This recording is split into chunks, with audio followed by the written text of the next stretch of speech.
umwana w'umunyekongokazi w'imyaka 9 wari wabonetseho indwara ya Ebola muri Uganda yitabye Imana. Ishami rya ONU ryita ku buzima OMS ryavuze ko umubare w'abanduye iyo ndwara muri Kongo umaze kugera hafi ku 3,000. Minisitiri w'intebe w'Ubuyapani Shinzo Abe yavuze ko imfashanyo ihabwa ibihugu bya Afurika itagomba kubisiga mu myenda.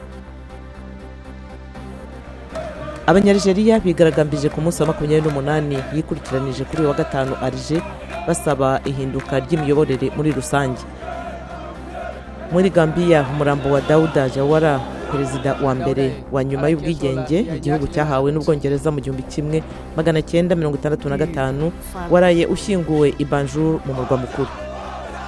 Naho abimukira baturutse muri Afurika barenga 150 bapfumuye uruzitiro rwo ku mupaka w'amajyaruguru ya Espagne Ikweta, kandi abapolisi byibura 6 ba Espagne bakomeretse bitari cyane ubwo bageragezaga kubahagarika.